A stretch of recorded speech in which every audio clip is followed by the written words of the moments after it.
Thanks for listening to this episode of Screen Facts with Jason Davis, your movie trivia and discussion podcast. Please like the Facebook page and leave your comments there. It's facebook.com/screenfacts. You can also tweet me at Jason Davis Voice or email screenfacts@yahoo.com. Please rate, comment, and subscribe on iTunes to automatically get new episodes every Wednesday. Well, joining me once again on the podcast is my big brother Dan, and I can think of no better person to kick off this month of podcasts because we are going to talk about all month movies that relate to baseball, as baseball season is beginning now. And I'm pretty sure you were the first person I ever played catch with. Is that correct? Yes, I believe I was. Okay, it was either you or Dad, but I'm thinking it was you. Probably. Yeah. So baseball for me, and I don't know how you feel about this, I'm curious, is one of the few fond childhood memories, and I touched upon that in the second episode of the podcast when I talked about Field of Dreams. But, you know, I mean, I'm second choice here? What do you mean? No. Field of Dreams I did by myself, so there was no co-host. Okay, good. All right. Baseball, I think back to when we were kids, you know, Little League and playing catch and all that kind of stuff. And it was one of the few things that I feel like Dad and I bonded with. He taught me how to play. The only thing. Probably, yeah, you know. So baseball has always been pretty special to me, and there are no shortage of great baseball movies. How about you? What are your thoughts of the sport in general? Oh, let's see. I'm president of the Little League in my town, if that tells you anything. Okay, there you go. I've coached baseball now after, playing as a kid, teenager, and, with my son, and he's done now. And now my daughter's playing softball and, wants to play catch and try out for the softball travel team. So, hi, Evan and Lindsay, if you're listening to this. They may or may not be, because by the time we get through this, there may be some saucy language that you may not want them to hear. They've never heard that before. Yeah. That's funny. We decided that we're going to talk about Major League, which was released April 7th, 1989. This is one of the great funny baseball movies. Of course, there's a couple of those, and then, of course, there's serious baseball movies, too. But I don't know, this one is really great because it features the big bad Yankees, which I think is always funny, how they make the Yankees the bad guy in all movies. Every baseball movie, it seems like the Yankees are always the bad guy. Of course. The evil empire. That's right. So Major League, written and directed by David S. Ward, who was actually a lifelong Cleveland Indians fan. He created this movie because he thought it would be the only way he would ever see the Indians actually win something. After the movie came out, the Indians did do very well. They had a couple of postseason appearances. Oh, yeah, they had Baerga and Lofton and other people that I can't remember who they are. Manny Ramirez was on the Indians. That's right. During their glory. Pre-steroids. Yeah, pre-steroids, exactly. But yeah, they were in the postseason 1995 to 99, 2001, 2007, and 2013, even knocking the Yankees out of the playoffs in a couple of those years. They won the pennant in 95 and 97, but lost the World Series both times. So the movie stars Tom Berenger, Charlie Sheen, Corbin Burnson, and Rene Russo. And I was thinking about this. Wesley Snipes, dude. Wesley Snipes, too. We're going to talk about Wesley, don't worry. He's kind of, but that should be in there. But you know what, though? Wesley Snipes didn't come back for the second movie, which I think is kind of interesting. Omar Epps played Willie Mays Hayes in the second movie. But I was thinking about this. Most of the cast of this movie, where are they now? Charlie Sheen has HIV. Right. What happened to Tom Berenger? Because he was kind of hot for a while. Yeah, well, he did Platoon and... Eddie and the Cruisers. Although that wasn't a big hit in the theaters, it was kind of, a cult Eddie hit. and the Cruisers, I think, was before this. Yeah, that was the first one. And then... Corbin Burnson was big on TV back then. Sure. L.A. Law. Yeah, like none of these guys are really around today. He wasn't very believable as a ball player either after watching the movie the other night.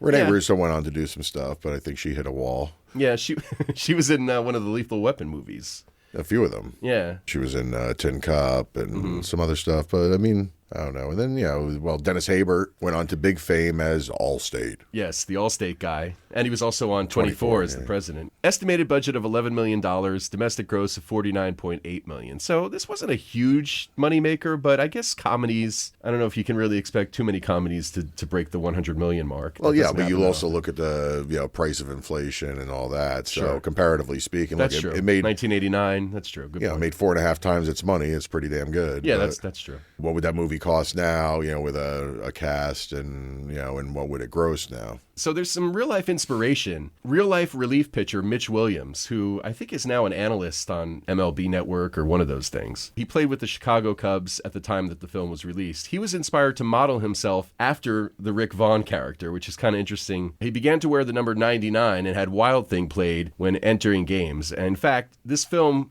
kind of inspired that whole tradition of relief pitchers, especially closers, coming into a theme song. None greater than Mariano Rivera. Interesting, man. With the movie itself, like some of the things that happened with Indian players kind of mimicked what would happen with the real life Indians. Like Kenny Lofton became like very much like a Willie Mays Hayes kind of guy. Okay. He was like their base stealer and stuff. Some of the players in the movie were probably inspired by actual major leaguers. So Pedro Serrano, according to the director, is partially based on Orlando Cepeda and Wade Boggs, who would superstitiously eat chicken before every game. Yeah, but that's kind of like a bullshit comparison because number one, Wade Boggs, was not a home run hitter, not a slugger. He ate chicken before every game, which is true. Right. But, Serrano wanted to sacrifice a live chicken to help him, to help with his religious freedom, and appease Jobu. Yeah. Boggs could definitely hit a curveball. Obviously, he's one of the best hitters ever. Willie Mays Hayes kind of being compared to Ricky Henderson. Speed, yes. Hitting skills, definitely not. Ricky Henderson was a great hitter. Yeah, but he's more...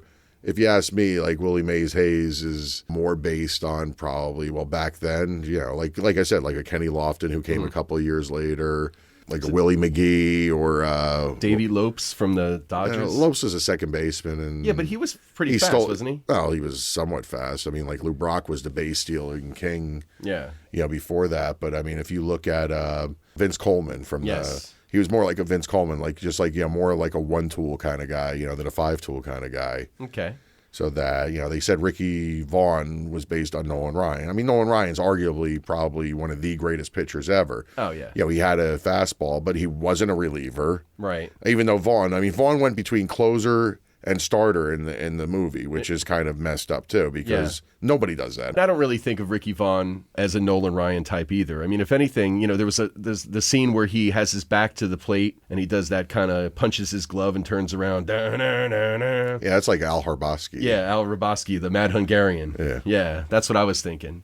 But Eddie Harris, definitely, you sense a little Gaylord Perry reference there because Gaylord Perry. Or the Necros. Yeah. Well, actually, more Gaylord Perry because he was more known for doctoring the ball. The Necros, they were, the knuckleballers, and they pitched when they were older. But Gaylord Perry was notorious for putting shit on the ball all the time. A lot of people, like back in the day, they say, before the steroid era and all that, people just like doctoring the ball and, throwing the snot ball or whatever. That was really funny, though, that scene in the locker room when Charlie Sheen says, what the hell is that? What's that stuff in your chest? Oh, it's Barbasol and whatever. Vagisil. Yeah. Was it Vagisil? One of them was Vagisil. He, and he says, if the umpire is watching me, I'll rub a little jalapeno in my nose and then, wipe my nose and throw a snot ball.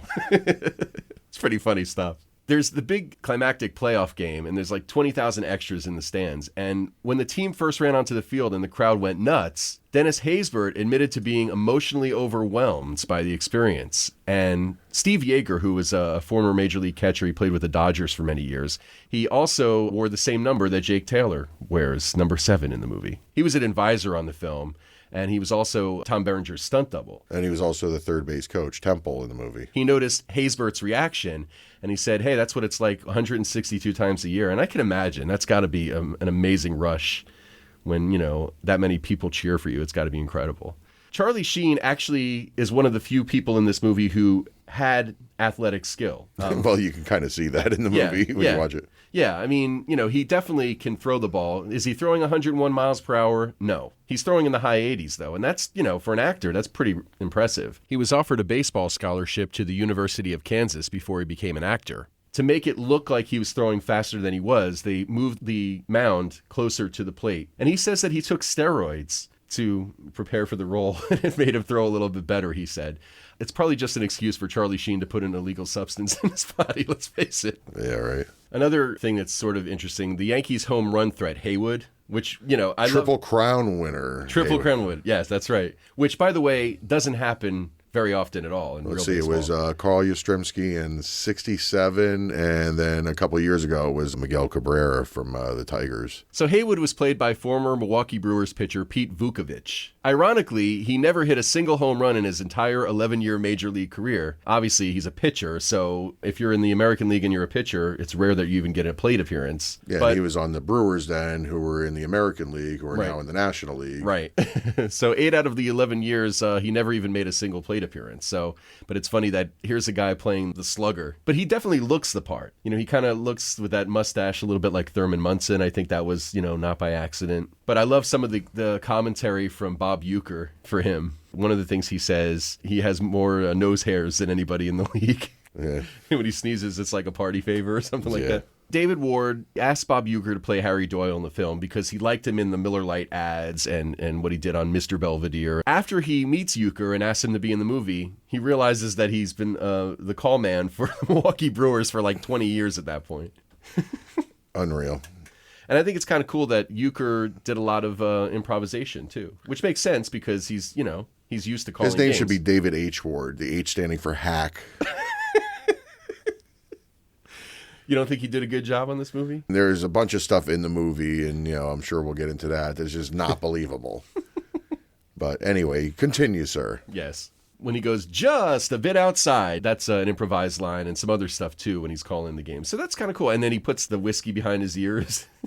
Yeah, you get a little cologne in there. Yeah. When he takes a shot of Jack, and then a little dab will do you. Yeah, I mean, listen, without a doubt, Bob Uecker is a big part of why this movie is so great. I mean, he's so funny, and you imagine what it would be like to be the guy calling games for a team that hasn't had a winning season in forever. That's got to suck when your team is never, really doing anything. Wasn't John Candy in Rookie of the Year? Wasn't he the Cubs broadcaster? I believe so. Oh, yeah. Is that the one where Gary Busey's the fireballer? Yes. I always get that one and Chet. Give him the cheese, the stinky Limburger. I always get that movie and Little Big League. Yeah, Little confused. Big League, the kid's the manager, Right. and Rookie of the Year, he's the the pitcher. Yeah.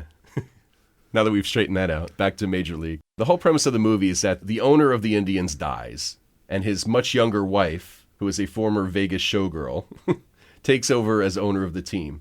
And she decides that she hates living in Cleveland. The weather is terrible, everything, blah, blah, blah. And it's Cleveland. No offense if you live in Cleveland. Jesus. Have you been to Cleveland? I've never been to Cleveland. Hello, Cleveland. Hello, Cleveland. So she decides that she wants to come up with a scheme to be able to move the team to Miami because it's nicer there and they're offering her all kinds of cool perks. There was no team in Miami at that time. At the time, right. Ironically, in 1997, the real-life Indians lost the World Series to the Miami-based Florida Marlins. Who were an expansion team. Right. And what's interesting, too, is that this plot point actually sort of happened in real life. The Twins owner tried to pull something similar. He failed, obviously, because the Twins are still playing in Minnesota. Well, there hasn't been a relocated team since probably the Brooklyn Dodgers or the San Francisco Giants. Yeah, I think the The closest Braves, thing... the Milwaukee Braves became the Atlanta Braves. Well, I was going to say the closest thing is that the Washington Nationals are Yeah. technically the Montreal Expos, right? Correct. But yeah, it doesn't happen a lot. I guess these teams, they sign these long leases with the cities, and the cities count on these teams to be a source of revenue. So yeah, they lock them in for sure. The thing about the movie, and just watching it again, this is the thing that kind of annoys me. So when the GM, after Rachel Phelps says she wants to fail, and Charlie, the GM, is putting together the team, so now he's making these calls. All right, so now Charlie Sheen is in prison. Right. So what does he do? He just calls the prison, and he gets them on a payphone. To do that, or he calls, they said Lou Brown, who's the manager in the movie, he's the manager for the Toledo Mud Hens. Now, the Toledo Mud Hens, I believe, are a AAA affiliate of somebody. I'm not sure who. Probably. Look, you're a minor league manager. I don't think you're the manager at Tire World. I don't know about that, actually. I don't think so. Minor league players and managers don't make major league salaries. So it's quite possible that in the offseason, they have to work an actual job to supplement their income. So, I mean, I don't know. Tom Berenger's playing in Mexico. I mean, how does he get the number of the hotel or whatever he's again, staying, the flop house? There's a million things in most movies that you have to kind of suspend. No, but disbelief. you're here. You are your career guys in the minors or whatever, and are you not jumping up and down, or they're seeing these guys sight unseen? Right. From at least in the Rookie or whatever, Dennis Quaid, tries out, or Right. people try out for these teams and. But again, if her idea is to get the motliest crew of players that she can, that are guaranteed to suck really bad, it's a movie, and it's a silly And movie. Major League Baseball would never let somebody put together a team of a bunch fail. of guys at a league minimum, which at that time was like $62,000 or something like that. Now Right. it's God knows what it is, probably a few $100,000. Yeah, I was going to say, it's at least six figures now. A Major League Baseball, the commissioner is not going to allow a team to do that. Opening a spring training, just people showing up. And aren't pitchers and catchers already there? I mean, Yeah, I mean, it's, again, it's all, hack. Yeah, I mean, just there's some things that you have to kind of forgive and just enjoy it as the silly comedy that it is, because, you know, it's not really based in reality in any way, shape, or form. There's a bunch of like technical inaccuracies in the movie. Like I was watching the movie last night, so you know the dreaded Yankees. And interestingly enough, I mean, look, the guy who plays Pete Vukovich, plays Haywood. Now Haywood's wearing number 6. Now number 6 was retired later. It was Joe Torre's number, so it wasn't retired then. The shortstop, ironically, is wearing number 2, whoever the hell he was. Right. But the catcher is number 32, which he couldn't have been number 32 because that's Elston Howard's number, and that was retired. When did they retire that, though? 84. Okay.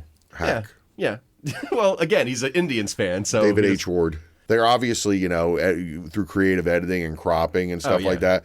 Dorn, Corbin Burnson throwing from third base. Yeah. He throws one, and I mean, this thing, he's throwing like a pop fly to first base. I mean, there's no way he's getting anybody there. Right. Again, it probably would be very hard to cast professional actors that have baseball skills. Case in point, Serrano hits the home run in the final game against the Yankees, and he runs around the bases holding the bat. He forgets to drop the bat. That wasn't in the script. He surprised himself. Haysbert wasn't expecting to hit the ball out of the park, and when he did, he forgot to drop the bat. So he's running around the bases with the bat because he didn't realize that he actually hit a home run. That's funny. Yeah, that's pretty cool. It's pretty amazing that he did that, too. That's probably not easy to hit a ball. Even if somebody lobs one over the plate, to hit one out of a Major League Park is probably not the easiest thing in the world to do. Why are you looking at me like that? You could hit it out. You think so? Yeah. You think you could hit a ball out of a Major League Park right now? Oh, definitely. Well, not right now, but Right now. I could barely lift my left arm or whatever these days. But no, I mean, I could definitely hit one out, I'm sure. Short porch at Yankee Stadium? I know, definitely. I could definitely. I'm Was it like lefty, man. 318 there? 314? Yeah, 314. I could definitely put it out of there. In batting practice? Hell yeah. That's funny. So after Vaughn strikes out Haywood, he's congratulated in the dugout by a player named Keltner. Ken Keltner was the third baseman on the 1941 Indians who, because of his good glove work, ended Joe DiMaggio's 56-game hit streak. And there was at least one play that he makes because he dives for a ball, and if that ball gets through, then the hitting streak goes on. So that's kind of cool that he pays homage to Keltner in that scene. It's funny, I'm watching the movie and I enjoyed the movie again. Laugh out loud moments, I don't know. As far as baseball movies go, is it an enjoyable movie to waste an hour and 46 minutes of your time? Yes. Is it one of the greatest baseball movies ever? No. I'll watch almost any sports movie, Right. I mean, we're joking before about Rookie of the Year. I will watch Rookie of the Year. I will too. It's the most absurd movie ever. Little Big League is more believable than that, where the kid's a manager. But a kid playing, baseball because he has tendons in his arm or too, tight or whatever. I mean, ridiculous. I'll admit I got sucked into Little Big League not that long ago again. Like I was flipping through the channels and I came across it and I got sucked right in. It's true. I think if you have a passion for the game of baseball, especially, which I do, it's very hard to make a bad movie about it. What were they thinking on the casting of this? What the hell's that guy's name that does Harris? And what other movies is that guy in again? I'm pretty sure he's the same actor that played Senator Boehner in Last Boy Scout. Yes, I think he is. Yeah, I mean, he's just like this, bit actor or whatever. But I mean, Berenger, okay, it was good casting there. Sheen, good casting. Snipes, good casting. Corbin Burnson, it's kind of debatable there, but anyway. Who would you cast in that role, though? He's supposed to be a guy that's clearly past his prime, who doesn't have any juice on his ball anymore, so that's why he loads the ball with stuff. So, I mean, I think for that, he works, Again, you got to remember there's a budget, too, so they're not going to cast a star in every single role, and that particular role is not that big in the movie. Pete Vukovich would have been a better caster. Yeah, but he's got to play the big bad Yankee. Well, they can find somebody to play the big bad Yankee. I don't know. But like we said, there's a lot of stuff in the movie that is not really believable if you're a fan of baseball. But for a baseball movie, it works. It's fun, and there's definitely some funny stuff. And like I said, Bob Uecker, to me, is the best part of the movie. Oh, without a doubt. Euchre and Charlie Sheen, I think, are the two best things. Yeah. And Lou Brown. Lou Brown is, I mean, great. Yeah, when Dorn tries to, show him the contract, Yeah, I don't have to do any extra calisthenics that I don't feel are necessary, and he just pisses on the contract. Yeah, no, I mean, Lou Brown was good, and I mean, he was actually good in it, I think. Yeah, that actor died a couple of years ago. I remember reading, and I was like, oh, bummer. He's like one of those character guys that you've seen before. I always get him like Wilford Brimley and the guy who's on Anger Management with Charlie Sheen confused. Yeah, I forgot that guy's name. Wilford Brimley played the manager in The Natural, right? I guess the mustache, baby. Yes. By the way, I was double checking just for like authenticity. Yes. If any of the Yankees had beards, but nobody did. Oh, that's a good point. They all had mustaches. Yeah, for some reason. Yeah, the mustaches. The Yankees, and they were all white. I guess they were supposed to be like the pre-Elston Howard Yankees. No, but I mean, even like the Indians. I mean, how many other than Serrano, who's Cuban, he's Latino, right? Yeah, how many played by a black man, by the way? Yeah, and Willie Mays Hayes. How many other black guys were on that team? You hear that, Jada Pinkett Smith? You hear that? Yes, we're white and we notice these things. And no Latinos, except for Serrano. Yeah. In 1989, there were definitely Latino players. Oh, yeah, without a doubt. Yeah. Hollywood, dude. Hollywood. You should have cast that little kid as a pitcher. That would have been more believable than Harris. Oh, man. When I do these podcasts, most of the time they're movies that I've seen a lot of times. But I still watch the movie again before I talk about it, just so it's fresh in my mind. Of course, I did too last night. I'm like, I know, but I'm really going to talk about this for a fucking half an hour? So, yes, we have, by the way. Or, 20 some odd minutes. The point I was going to make was that, I watched the movie again, so it's fresh in my mind. And sometimes I'll actually see something that I've never noticed before in all the times that I've watched it. And, especially when you've seen something 5 or 6 times or more or whatever, and you still find stuff, that's kind of amazing. So one of the things I noticed in Major League that I never noticed before, at the end of the movie, spoiler alert, after the Indians win the game, and there's the big on-field celebration, and the fans storm the field. By the way, that'll never happen again. And that probably wouldn't have happened in 1989 either. Right. There's the big on-field celebration, and you see everybody hugging and high-fiving and celebrating, and then there's a dude completely in the middle of it all, that's clear to see, with his hands up trying to high 10 somebody. Nobody's giving him anything. The guy was dressed like, I don't know what he was. He's wearing like striped shirt and like these red shorts, and I'm like, looking like the biggest doofus ever known to mankind. And nobody's high-fiving him, and he's just like, it's like one of these like the most awkward moments, like slap hands, like the water boy. It's funny. It's just funny that I never noticed it before, and there he is. So the movie was filmed in the summer of '88 or whatever, and it was like very, very hot. It was like one of the hottest summers in Milwaukee of all places. Yeah, because I don't know why they couldn't film this in Cleveland, but anyway, and so now when you watch that scene at the end, everybody's out there in like t-shirts and all this stuff. All the players, because it's supposed to be taking place in the fall, because that's when the season ends. Right. And everybody on the field is wearing, like long sleeves, like it's cold out or something. And the fans are all in shorts. Well, is Major League the best baseball movie ever? No. Is it enjoyable and something that if you're flipping through the channels that you probably would get sucked into if you saw it? Yes. Would you go out of your way to watch it except in preparation for a podcast? No, but maybe now that you have all these fun tidbits and nonsense, and so now you can look for these things, and you can just fast forward to the guy in the striped shirt looking to high five somebody. Yeah. So nothing else for this blockbuster movie? No. That's Major League, and that's my brother Dan. And wait, it was rated R. Why couldn't they show Rachel Phelps's tits at the end? They have like little stupid pasties on her tits. She was a showgirl. That was but I mean, at least show her That nipples. was one of the things that actually made sense in the movie. At least show her nipple. But they had like no nudity in the movie. Like Dorn's wife, she looked hot in that one scene or whatever. Why couldn't they show her at least like somewhat naked? I mean, you got the F-bomb, you got an R rating, at least use it, man. Use this for some good shit. I've just realized after talking about this movie for the last half hour that I probably will never watch this movie again. I like this movie. It's a fun movie. I like it. It's fun, but I mean, now I'm just pissed off. I'm sorry. That wasn't the goal. Because now here. I'm analyzing this, and now I'm pissed off about the fucking movie. Why would you analyze this movie? It's not meant to be analyzed. It's a comedy. Well, that's what your podcast is doing, is sort of analyzing the movie. No, the podcast is two people talking about a movie that they enjoy and throwing in some facts so that the listener isn't going, this is boring as shit. File is under past tense for me. I enjoyed it. Sorry. Done. All right. So, again, this has been Major League. My brother Dan, always entertaining. Thanks so much for listening. Thanks to our announcer, Kim. With a Y. With a Y, that's right. You can hear more from Kim at her website, kymsvoice.com. And also thanks to the Wicked Radio Network at wickedradionetwork.com, where you can stream the podcast there as well. Screen Facts with Jason Davis is a production of Jason Davis VoiceOver. Visit jasondavisvoice.com if you need a voice for a commercial, narration, promo, internet video, e-learning or training program, and more. Click on the podcast page to get information about where you can download and listen to past episodes. Listen again next Wednesday for a new episode of Screen Facts with Jason Davis.